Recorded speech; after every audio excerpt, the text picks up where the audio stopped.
За юу яцхандаа залуусаа. Дахиад л би байна. Энэ удаагийн бичлэгээрээ энэ оны 12 сард гарах Nike Air Zoom Force гэх пүүсний талаар ярихаар бэлтгэлээ. За ингээд бичлэгийг эхлүүлцгээе. За Nike компани маань спортын салбарыг бараг бүрэн эзлээд байгаа лээ.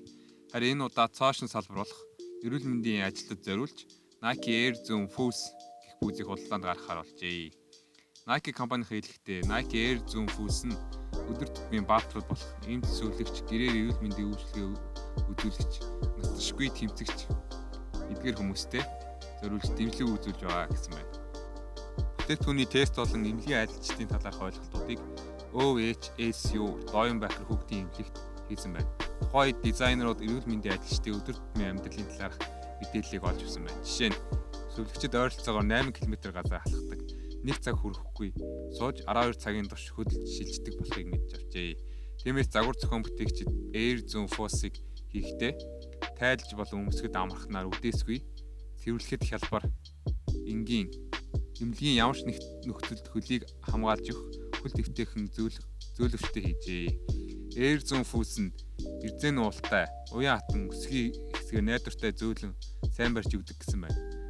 Мөн хоншоор хэсгийг халтрахаас хамгаалсан бодисоор бүрхсэн учраас гүлгэр гадаргуу болон шингэн зүйл асгасан байсан ч халтрахаас хамгаалж чадна гэжээ.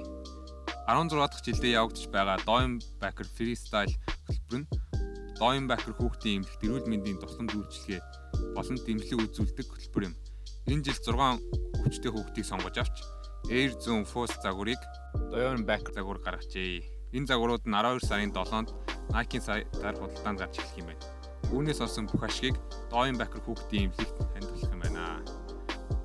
За тэгээд 6 загвар зохион бүтээгч хүүхдтэйгээ танилццгаая. Desiree Castillo 12 настай. Эмчилгээний хувьд 1-р хэлбэрийн чихрийн шижин, сэллийн өвчин, сэтгэл готрол. Calec Corona 11 настай. Эмчилгээний хувьд тархины гэмтэл. Ethan Ellis 16 настай. Эмчилгээний хувьд төрөлхийн зүрхний гажиг. Barneson Fernando 13 настай. Эмчилгээний хувьд бөөрийн хорт хавдар, бөөр шилжүүлэн суулгах. Xavier Miller 12 настай. Эмчилгээний хувьд тархины хорт хавдар. Zion Thompson 14 настай. Эмчилгээний хувьд Hodgkin lymphoma. Юуны Nike компанид баяр хүрсэн дээрх яг эрүүл мэндийн салбарын хүмүүстээс ийм пүүз үр дүн гарч байгаагүй анхны тохиолдол авч бодож байна. Мөн 6 хүүхэд маань Nike компани амьдралд нь мартагдчихгүй нэгэн дурсамжийг үлдээсэн хаа гэж бодож байна. Энэ 6 хүүхэд маань энэ Nike Air Zoom Force-с гадна өөр пүүснүүдийн бас Doyen Baker хөлбөрүүдийг хийсэн байгаа. Тийм учраас энэ хүүхдүүд муу юм тохиолдлоо гэж бодоход нэр нь бичигдсэн, хийсэн бүтээсэн зүйлтэй байна гэдэг бол сайхан.